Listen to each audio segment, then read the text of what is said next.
nos ofrece en esta edición de Flor y Canto, que es una edición también, como ya se dijo, con la Capilla Alfonsina, una versión libre del celebrado poema El cementerio marino de Paul Valéry. Como ven, mi apellido es francés y yo lo pronuncio en español, yo digo Langagne, entonces por esa razón digo Valéry también, que es como habitualmente en el oído de mi generación el nombre se daba. Es una propuesta adicional de pronunciación.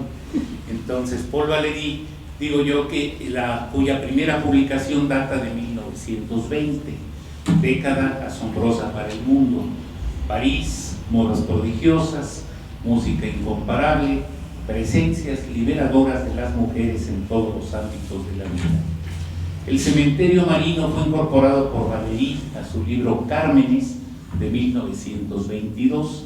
El dato es singular porque 1922 es un año que trajo a la literatura muchísimas cosas. El modernismo brasileño, por ejemplo, en la Semana de Arte Moderno de Sao Paulo, y también trajo el estupendo poema Wasteland, Tierra Baldía, de Eliot, y para nuestro mundo latinoamericano libros como Trilce, del Cholo César Vallejo, o El gato escaldado, de Nicolás Olivari, que ya era una irrupción contra viejas formas, según él consideraba, y hacía un alegato sobre las nuevas posibilidades de la poesía.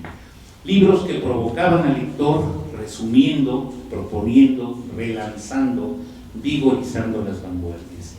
El tomo 1 de las obras de Valéry, de Ediciones Gallimard, fue compilado por Jean Guittier para la Biblioteca de la Pléiade y apareció en 1957. En el cuerpo de ese volumen ya aparece también El cementerio marino.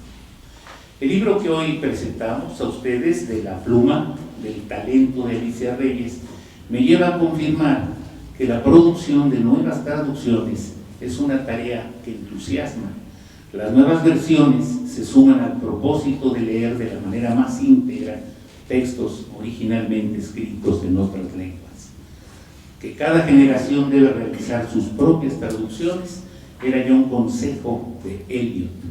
Alicia Reyes ha decidido proponer como versión libre esta aportación a nuestra lectura del poeta francés, en algún momento definido por los críticos como poeta de la inteligencia, a quien nuestro Boros Pisa se sintió afín en la preocupación de descubrir las leyes que gobiernan el crecimiento y la terminación de un poema a partir de su simiente.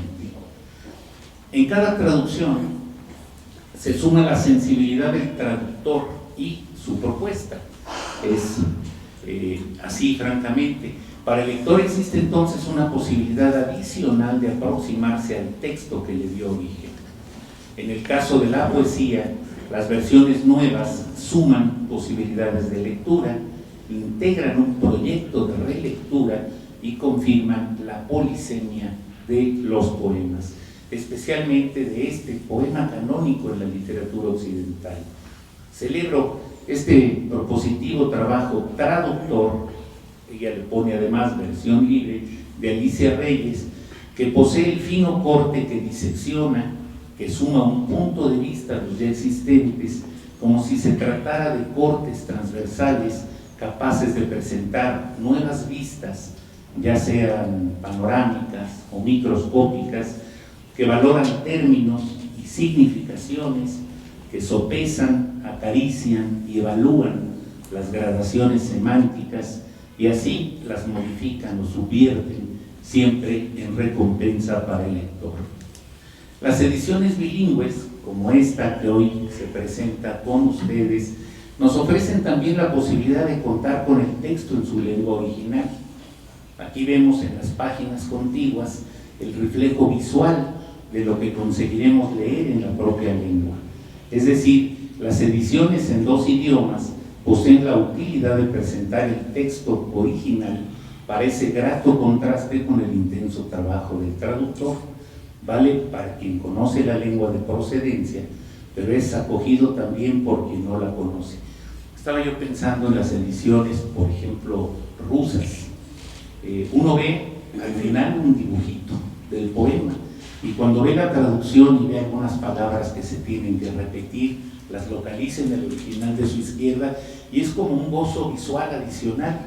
Francamente vale mucho la pena, uno no sabe búlgaro, pero puede tener el poema en búlgaro y a la derecha en español, en griego. El epígrafe de Paul Valéry originalmente está transcrito en griego, no conozco la edición original, pero hay versiones donde tienen el epígrafe inicial en griego. Entonces la parte visual del texto en griego es un halago adicional. Por eso lo comento más adelante, celebro muchísimo que tenga esta edición de ilustraciones. Decía yo que entonces ese original hace contraste con el intenso trabajo del traductor y vale para quien conoce la lengua de procedencia, pero es acogido también por quien no la conoce. Esta edición de Flor y Canto, además de la versión libre de Alicia Reyes y las estrofas francesas de Valéry, cuenta con ilustraciones de Alejandro Vilanova. Para su cementerio marino, el propio Paul Valéry ya había apuntado, hay algo magnífico, él dice, lo que quería decir no era lo que quería decir, era lo que quería hacer. ¿Y qué quería usted hacer? Lo que está dicho, ¿no? Entonces es francamente una gran versión, lo que quería hacer era lo que está dicho, y es una enorme lección de poesía que permanece en la versión libre de Alicia Reyes. Me importa resaltar que el poema de Paul Valéry está compuesto por estrofas de 6 versos en decasílabos, rimados, donde el primer y el segundo verso forman un dístico, y los otros 4, sin estar separados de esa estrofa de 6, proponen una rima abrazada. Es decir, está el tercer verso con el sexto y el cuarto con el quinto. En suma, cada estrofa tiene 3 rimas diferentes. Cada verso, además, inicia con mayúscula. En alguna tradición, sobre todo inglesa, creo, todos los versos, por ser cada uno una unidad, iniciaron con mayúscula. Por eso es el atrevimiento de las vanguardias latinoamericanas. De pronto, o las vanguardias en otras lenguas, estaba pensando en Cummings, que hace todo en minúsculas, incluso su nombre lo escribe en minúsculas, para mostrar que también el verso podía ser una unidad, iniciando con minúsculas. A mí me importa decir esto, es porque creo que se ha perdido un poco en general para el lector esta referencia. A mí me importa muchísimo el poema en todas sus formas, me importa el poema rimado, como también el verso libre, que desde su nombre vemos la palabra verso, no se pierde el concepto de verso. Entonces, sonetos, décimas espinelas, todas las formas estróficas distintas me importan. Y esto lo anoto porque es habitual que en la traducción se mantenga el concepto de que el verso original de Valéry es decasílabo, que sí lo es en francés, pero en español pasa a ser en decasílabo. De manera que en la traducción también se tiene que mostrar, estoy refiriéndome a textos que a veces nos indican cómo leer a Paul Valéry, esos textos necesitan decirnos que el verso es en decasílabo, no decasílabo. Esa confusión se da mucho con el alejandrino. La gente dice, el alejandrino francés son 12, claro, pero para pasar al español son 14, ¿no? Entonces, a pesar de usar un pequeño detalle, sí lo quería yo subrayar.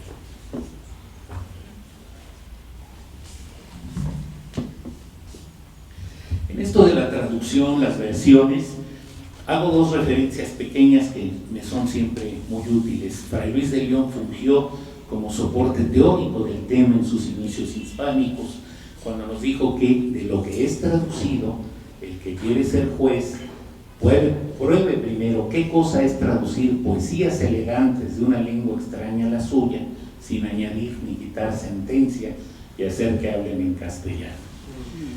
Y según Ezra Pound, una gran época literaria es tal vez siempre una gran época de traducciones, o una que le sigue. Y Borges, aquí presente afortunadamente en el salón, nos convence de que al traducir, finalmente el texto se impone. Y es verdad que algo se impone, pues la versión de la doctora Alicia Reyes ofrece todo su contenido connotativo. Todas las significaciones del poema se pueden ver en esta versión. Se alcanza una dimensión cercana, digamos, se va aproximando, que es como decimos siempre de la traducción, a un sentido del original, que desde luego que es tremendamente difícil trasladarlo. La versión libre de Alicia Reyes nos ayuda a tener una percepción poética del texto y una comprensión cercana de sus elementos poéticos. El cementerio marino es un poema con numerosos antecedentes de traducción en castellano, ya lo había dicho nuestro moderador, nuestro presentador. Ha sido traducido con su imitación rítmica, o bien resaltando sus conceptos, en otro caso resaltando las imágenes. Un poema que tiene una complejidad inmensa para quien emprenda la tarea de traducirlo, y una complejidad inmensa también para quien quisiera traducirlo rimado. La traducción rimada se vuelve complejísima y muchos intentos donde el autor va buscando cómo hacerlo, pero todas las traducciones de los poemas magníficos como El cementerio marino nos van a ayudar a esa comprensión integral que decía yo al principio. Las dificultades evidentes de quien traduce se pueden ejemplificar, por ejemplo, en algunas rimas en el francés del original, que naturalmente son claramente cercanas en lo fonético, pero su sonoridad específica en nuestra lengua no les permite rimar consonantemente entre ellas. Veo dos palabras que se riman un par de veces durante el texto: tumba y paloma. La palabra tumba y la palabra paloma en francés tienen un sonido similar, riman consonantemente, pero en español no, aunque creo que de alguna manera hay una referencia, yo digamos que sus valores semánticos, sus significados tienen una atracción mutua. La última palabra del cementerio marino en francés, fox, rima con rocks, rocas. Muchas traducciones sugieren la palabra foques en español, y cuando consulto el diccionario de la Real Academia me hace entender que foques en la terminología marinera es la denominación general de una vela triangular hacia la proa del barco. Es un dato técnico esa vela en el poema de Valéry. Yo creo que él aprovecha, más que el dato técnico, aprovecha la rima con las rocas, porque él va a necesitar esa vela justamente en su poema, porque es la manera de que el barco tenga esa posibilidad. Y por eso, decía yo aquí dos cosas más. La conocida sentencia traductori traditori establece, a pesar de sus posibles connotaciones culposas, el traductor es traidor, pero es verdad que es una facultad de quien traduce. Hay que hacerlo.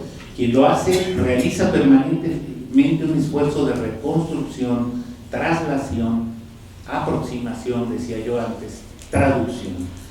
Y en esta versión libre de Alicia Reyes me confirmo que tal vez el traductor deba tener algo de irreverente, una muy responsable, como ocurre en el libro, muy consciente, también como ocurre en esta versión, actitud ambivalente de respeto y desacatamiento al texto para tener en consideración sus sorpresas, sus hallazgos, su valor literario, cuidando además, y esto también es una lección que nos dan los traductores tremendos que tenemos como antecedente, evitando inclinarse, digamos, excesivamente ante el texto. El trabajo finalmente sí es una recomposición, sí hay que hacer de nuevo el texto, y lo que se presenta es un trabajo de autoría, por lo tanto es un trabajo que lleva toda esa responsiva, todo ese riesgo y todas esas cualidades de reflexión que palabra por palabra se han venido trabajando, ¿no, Alicia?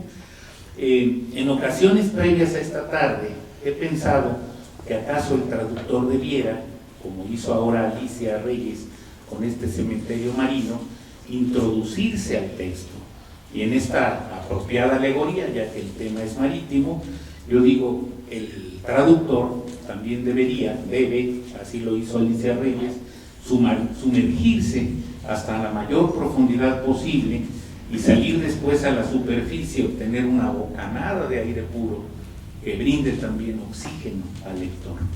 En esta versión, Alicia Reyes resuelve de manera muy sensata con habilidad y energía. Solo me voy a referir a ese dato que mencioné, el de la última palabra del texto, pero con una energía semántica, traducir esa palabra, esa última palabra del poema, utilizando el sustantivo vela.